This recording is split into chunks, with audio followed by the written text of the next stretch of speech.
After our recent video on permissions in Django, in this one it's time to look at django-guardian. Now django-guardian is a popular package, it's got nearly 4,000 stars and it's an implementation of object level permissions for Django. And it does so by providing an extra authentication backend, as we'll see very soon in this video. So we're going to dive into this and look at django-guardian. Before we do so, if you want to support the channel, check out our Ko-fi page. I've got a link to that just below the video. And if you're finding the content on this channel useful, consider becoming a member and don't forget to like and subscribe. Now let's get started with our investigation of django-guardian. Now we can see some of the features of django-guardian here. The main one is the object level permissions, but we also have anonymous user support and also admin integration and django-guardian specific decorators. We're going to look at the admin stuff a bit later in the video, including integration with django-unfold. But for now, let's think about why we might want to use django-guardian instead of just using the built-in permissions in Django. Now we saw in the last video that we can create a model in Django and we can assign our own custom permissions to that model, as well as the 4 built-in permissions that are added by default. Now if you want to know more about the built-in permissions in Django, we covered it in great detail in that previous video, so you can check that out. I'll leave a link just below this. But the key takeaway is that Django permissions are applied across the entire model, across all rows on that model. And if you want to get more granular and look at object level permissions, for example, in the context of a document, you might want to share a single document with another user, but you might not want to share all of your documents. In that case, you need something different from the built-in permissions, and django-guardian is a solution to this problem. So you essentially limit access to individual objects. So this is at the row level in the underlying database table instead of at the entire table level. So I want to imagine a couple of examples here. The first one is about a task model. So imagine you're building a task management app. And with Django, you might assign a change task permission, but with that permission, a user can edit any task. But with django-guardian, what you can do is assign the change task permission for a particular task, an individual task, and then only the assigned user can then update that task. So much more granularity is possible there. Different users have access to specific sets of tasks rather than across the entire table of tasks. Another example in the context of what we have here is document sharing applications. So instead of giving another user blanket access to all of your documents, what you can do is grant access only to specific documents that you want to share with the other user. And that's similar to how Google Docs and similar applications actually work. And the same with things like Notion. If you want to share a Notion page, you don't want to share all of your pages necessarily, but you want to give a certain user access to a single page. So you would share that page. That is an object level permission in the context of Django. And django-guardian gives you that functionality. So we're going to look at a practical example just now. So what I'm going to do to start with is stop the server, and we're going to clear this out and install django-guardian into this project. Now it's pretty easy to install django-guardian and set it up. We're going to go to the installation page on the documentation, and here we have a pip install command.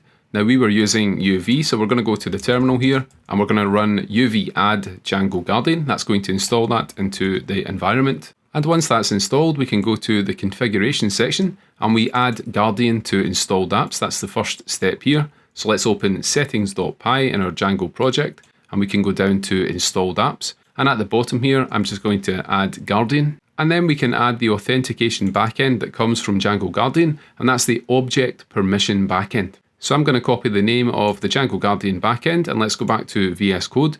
Now, if we go to this project here and I scroll down a little bit, we should see we already have authentication backends in this project. And that's because for the login and logout functionality, I set up Django OAuth, which includes its own backend here, the OAuth authentication backend. So after that, we can add the django-guardian backend. So now we have 3 authentication backends in this project. This is the native one to Django, the model backend. We also have the one from OAuth. And finally, now we have this object permission backend. Now, in order to use django-guardian's object level permissions, you need to have this backend added here. So make sure you have that and we can go on with the installation. The next step is very simple. We can run the migrate command. So python manage.py migrate. And I need to change this because I'm actually using UV. So it's going to be UV run manage.py migrate. Once we've ran that command, it's going to add some tables from django-guardian. So you can see it's applied 3 migrations from django-guardian. And what we're going to do to see what's been added is go to Beekeeper Studio. And here we have the tables that we had before we ran that migration. But now that we've ran the migration, we're going to see a couple of new tables. So let's refresh this, and you can see at the bottom here a couple of tables from the Guardian application, the group object permission and user object permission tables. So let's have a quick look at what's in these tables in terms of the columns. So the group object permission stores these object level permissions that are assigned to groups. And as we saw in the previous video on Django native permissions, users that are part of a group will inherit these permissions. So that group-based inheritance works with Django Guardian at the object level. And you can see here we have an object primary key column, and we also have a content type ID column. Now the combination of the object primary key and the content type ID, that is the reference to the row where this permission is going to be applied to. So for example, we have a document model here in our application. Let's imagine we have a document with the ID of 1. The primary key is 1 for the document, so the object PK would store 1, and the content type ID for the document model can be found in the Django content type table, and that's a table that contains all of the installed apps and models in your application. And by apps and models, I actually mean just models, but each model is associated with an app label. So you can see the document has the content type ID of 7 here. And that means if we have a document with the primary key of 1 and the permission is applied at that object level, the object PK would be 1 and the content type ID would be 7. And of course the group ID for this group object permission table refers to the group itself, and the permission ID is the permission itself, as we saw in the previous video in the permission table. Now we have a very similar table for user object permission. It's the same structure except the group ID is replaced by the user ID. So in this case, the row level permission is not applied to a group, but instead it's given to an individual user, and that user can then perform actions that require that permission. Now if you want to know more about content types in Django, I'll leave a link to that video just below. It was part of the ORM series. Let's now move on and look at a practical example where we're going to see this in action. Now I'm back on the documentation on assigning object permissions, and we can go to this section here. And I'll leave a link to this page in the description of the video. But basically we have a shortcut function here from Django Guardian, and that's the assign_perm function. So if we look at the example in the code here, you can see that we have a user called Joe, and we call the user instance's hasPermission function, and we check to see if Joe has that permission called assign_task.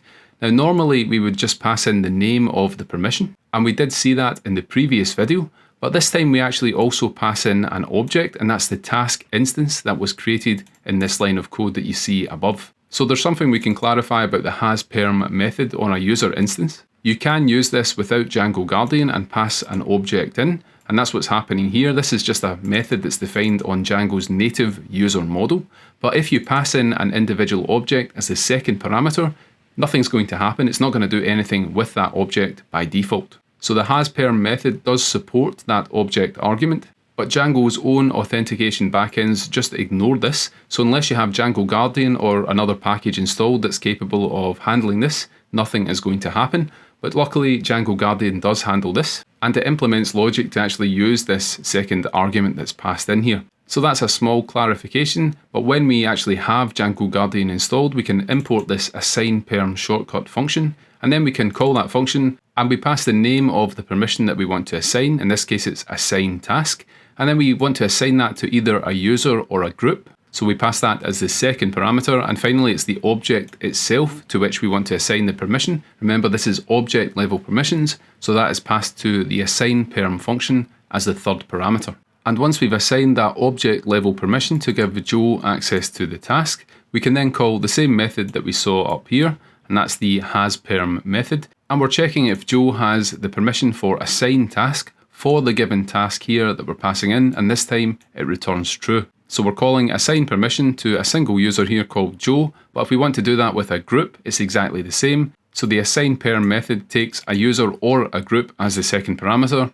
and whatever one you pass in is going to determine which one of these two tables the entity or the row is going to be stored in. So let's see an example of this, and to do so we're going to go to the Django shell, and what we can do is we can import the assign_perm function from guardian.shortcuts. And let's fetch the user that we created in the previous video, and that was John Doe. You can see we get back that user here after calling user.objects.get, and we're going to assign a permission to Joe. So let's create a variable here called permission, and we're going to call the assign_perm function from Django Guardian here. And what we're going to pass into that is the permission that we want to assign. So that's going to be core.viewDocument. That was a permission that we saw in the previous video. So we have the document model, and one of the default permissions for a model in Django is the view permission. So view document is the permission that we want to assign, and we want to assign that to John Doe, who is the user that we pulled out of the database.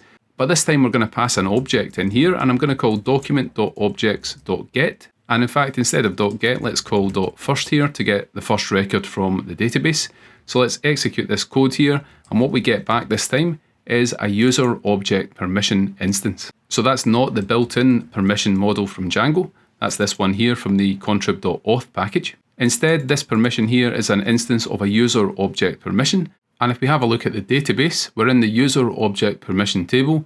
If we refresh this table, you can see we now have a row. So the object primary key is 1 because the document we added had the primary key of 1. The content type ID is 7, which refers to the document model that's installed.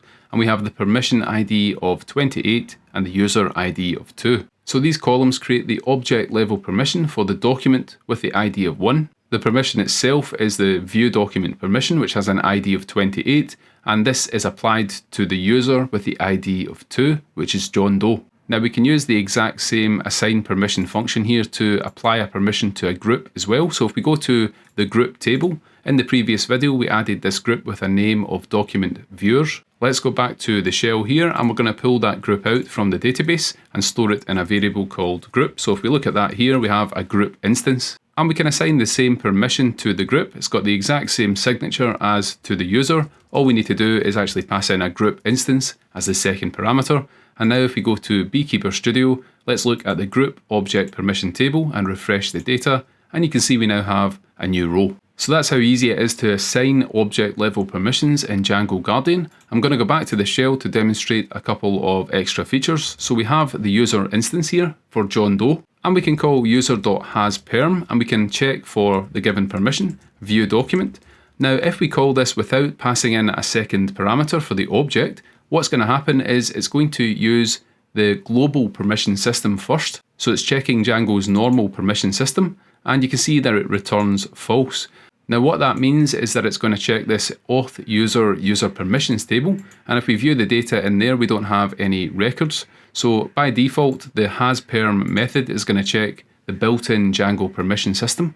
If you want to check using Django-Guardian for object level permissions, you need to then pass in a second parameter. So we're going to pass in that same document.objects.first. And if we execute that, this time it returns true because the user that we have here, John Doe, has this permission on this document. Now this makes sense. We might still want to apply permissions across entire models. So if we don't pass in that second parameter, it's going to use the built-in permission system in Django. However, if we do pass in an instance here as the second parameter, the Django-Guardian authentication backend is going to handle that, and you can see it returns true here. Now if we execute the same function here, but we change .first to .last, this is going to return false because John Doe has only been given access to the first document in the database, not to any other ones. So if we go to the document table that we have for our core application, we have 2 documents in this table, but it's only the document with ID 1 that we've assigned these object level permissions to John Doe, and that's reflected in this table here. The object PK is 1 for content type ID 7, which refers to the document. Now let's move on, and we're going to see how to use Django-Guardian inside a Django view. Before we do so, let's actually go to the documents page that we have in this application. Now obviously this is a very simple page stylistically, but we have 2 documents here, and we're logged in as John Doe. Now John Doe only has access, or only should have access, to document 1, which is the Introduction to Python document, and should not have access to Introduction to TypeScript. So both of these are currently accessible to John Doe because there are no permission checks built into the Django view function. So let's go to views.py, and here we have the document list view. Now at the moment, permission required, that decorator we saw in the previous video, is commented out. So all documents are fetched and returned, and anyone who's logged in can then access the documents. We're going to see how to restrict this a bit later in the video to only the documents that the authenticated user actually should have access to. Now for now, I want to focus on the document detail view. That's the one that's centered around a single object ID. And you can see that ID being passed in from the URL. It's got a parameter here called document ID, and we use get object or 404 at the moment to look that up by that ID. Now django-guardian provides some useful helpers for object permission checks, so we're going to go to the documentation just now, and I'll leave a link to this below the video. It's a page on checking object permissions, and we already saw the standard way to do this using the has_perm function. If we scroll down a little bit more, we have some helpers for this use case inside Django views. Now specifically I want to look at this one here where we can use decorators that are built into django-guardian, and we have a decorator called permission required or 𝗤𝗏. So this decorator on a view, as you can see here, is actually going to perform object level permissions. So what I'm going to do is demonstrate that by copying the import, and let's go to views.py, and I'm going to remove this and bring in the permission required or 𝗤𝗏 decorator. We can then use that in the detail view here. So underneath login required, let's paste in that decorator here, and the permission itself is going to be core.viewDocument. So that's the first parameter to the decorator. It's the name of the permission itself. Now the second argument to the decorator is a tuple that's going to tell django-guardian how to actually fetch the object. So the first element in the tuple is a reference to the model that's going to be actually fetched. In this case, it's the document model. And the second element to this tuple is the field in the model that we want to actually filter by, and that's going to be the model or the document's ID. And the third parameter is the name of the view argument, and you can see from here it's document ID. So let's paste that in here. So in a nutshell, what this is telling django-guardian is that we want to use the document ID from the view to look up the document by the ID column. So let's say we have document ID 1 passed into this view from the URL. It's going to take the document and it's going to try and find an ID of 1 in the database, and it's going to check this permission for the given user or given group based on that document. Now I want to test this out, so let's save that and go back to the application, and we're going to go back to the list page here. Now the user has access to the Python document because we assigned that permission in the Django shell. If we go back here and go to Introduction to TypeScript, we are still getting access to that detail page. Now we shouldn't be getting that, so I'm going to go back here and have a look at this. And I think this actually all looks fine, and I think the problem here is that I might be logged in as a super user. Now if you remember from the previous video, super users bypass permission checks in Django, so no permission restrictions are going to be applied to a Django super user.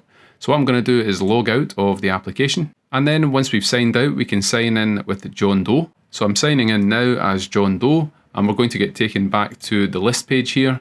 And if we go to the Python document, we get access, but this time, if we go to the TypeScript document, notice we get the 𝗤𝗏 response. So we do not have authorization to view the second document because the object level permissions from django-guardian are being applied at the view level because of permission required or 𝗤𝗏.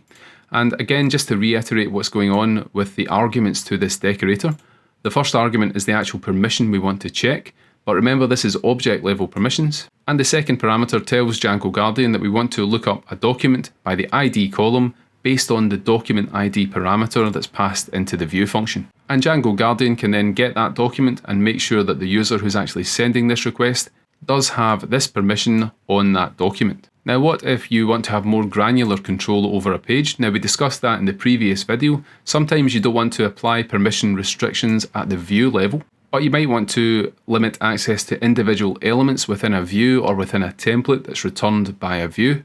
In order to get more granular with the permissions, we can comment out this decorator, and we can use another function from django-guardian. So let's go back to the documentation for django-guardian, and it's the getPerms function that we're going to look at. And this is another shortcut function here, and it gets the user permissions for a user or a group for a given object. So let's test this out by going back to the application here. We're going to import that shortcut from django-guardian, and I'm also going to import HTTP response forbidden. And let's go back to the detail page, and let's go to the top of the view function here. And what we're going to do is we're going to call the getPerms method, and we're going to check if the given permission, in this case view document, is in the permissions.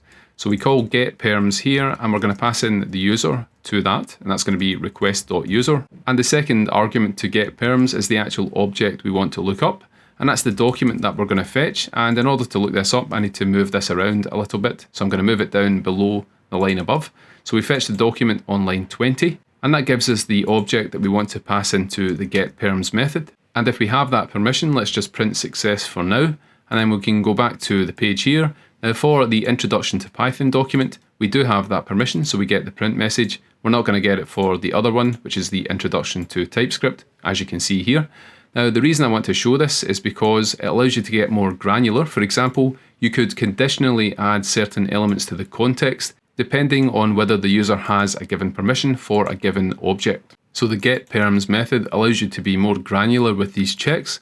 And what we could do is we could check if a given permission is not in the user permissions for a given object. And in that case, what we can return instead here is HTTP response forbidden, and we can say not allowed. Now, if we go back here to the documents page, again, the Python document is fine, but the TypeScript document returns that to us, and it's going to tell us that we are not allowed to access this page, and it has the 403 forbidden response. Now, instead of 403ing the entire page, you could show some different content somewhere on the page for users that don't have a permission, or you could just get rid of a section of the page entirely for normal users that do not have this permission. That allows you to be more granular. That's the benefit of using getPerms. But if you just want to restrict the entire view, you can always use permission required or 403. That is a decorator provided by django-guardian. So I'm going to keep the decorator in place, and we're going to remove the getPerms method. And what I want to do now is target the document list, and we're going to see that instead of returning all of the documents, we can actually restrict the documents that are returned based on the user permissions for the document models. Now, there's a very useful shortcut function in django-guardian. It's getObjectsForUser. And basically we can pass in the user to that function, and then we can pass in the permission that we need the user to have for that object, and it's going to automatically handle fetching the right objects. So let's try this out. What we're going to do is import getObjectsForUser from guardian.shortcuts, and then inside the document list view, on line 11 here, instead of fetching all of the documents, we're going to call that getObjectsForUser function. We can pass the user as the first parameter, so that's going to be request.user. And the second parameter is the permission we want to check, in this case, the core.viewDocument permission, and that's only going to return the valid documents for which the user has the permission to access the document. So the effect of that, if we go back to the document list page, remember the user John Doe only has access to the Python document and does not have access to the second document on TypeScript. So when we refresh this page, notice we no longer get the documents we don't have access to, and that's because now we're using getObjectsForUser. So that's super cool and it's very useful. Let's finish this video by looking at some admin integration and also django-unfold. Now, if we go to the django-guardian documentation, let's go to the admin integration section. And it's very easy to use admin integration. We simply use the guarded model admin instead of the standard model admin class. So to demonstrate this, we're going to go to admin.py, and we have the standard way of registering a model with the Django admin at the moment. But what I'm going to do is remove this code here, and we're going to paste in some new code. So we're importing guarded model admin from guardian.admin, and then we create a document admin class here that is a subclass of the guarded model admin, and we register that class for the document model using the admin.site.register function, and we can save this and go back to the Django admin. And once we go back to the admin, we can go to the documents section here, and let's go to an individual document, for example, Introduction to TypeScript. And what the guarded model admin adds is this button at the top right here next to the history button, and that's the object permissions button. And on this page, we can edit the object permissions for users and for groups in our application. So for example, we have a user called John Doe. So if we want to give John Doe access to the can-view-document permission for the document, the Introduction to TypeScript, what we can do is add that here and then save that at the bottom, and that now appears on the right-hand side. If we go back to the object permissions section here, you can see that for the user permissions for the Introduction to TypeScript document, John Doe now does have the can view document permission, but does not have any of the other permissions that are listed here. And of course, we can also add group permissions in the same way. I want to just finish this video by looking at django-unfold integration with django-guardian. Now, if you're not familiar with django-unfold, it's a Django admin theme, and in my opinion, it's the best one out there, and it has django-guardian integration. So it's very simple to integrate django-guardian with Unfold. We just need to add the unfold.contrib.guardian app to installed apps, and we're going to see how to do that just now. But we are going to install django-unfold to start with. So let's go to the quick start that we have here. And we're going to add these to installed apps. But first of all, we need to actually run the uv add command. So let's go back to VS Code. And in the bottom here on the terminal, we're going to add django-unfold to this project. Once we've added that, we can go to settings.py. And if we scroll up to installed apps, we're going to add these right at the top here. So Unfold itself, the main application, we're going to add that. And we're also going to add unfold.contrib.guardian for that Django-Guardian integration. And after we've added these, we can go back to admin.py. And at the top, we're going to import the model admin class from unfold.admin. And by the way, if you want to know more about Django-Unfold, we did a video on that previously on the channel, and I'll leave a link to that in the comments. Now what we're going to do now is we're going to add the model admin from Django-Unfold, and we're adding that to the base classes for the document admin class. So we add that here after the guarded model admin. And with that simple change here, we can run the server at the bottom. And if we go back to the Django admin site, we're back on the page for object permissions. If I refresh this page just now, notice we have this new interface, this very nice shiny interface for Django-Unfold. And we can easily edit these permissions, for example, for John Doe.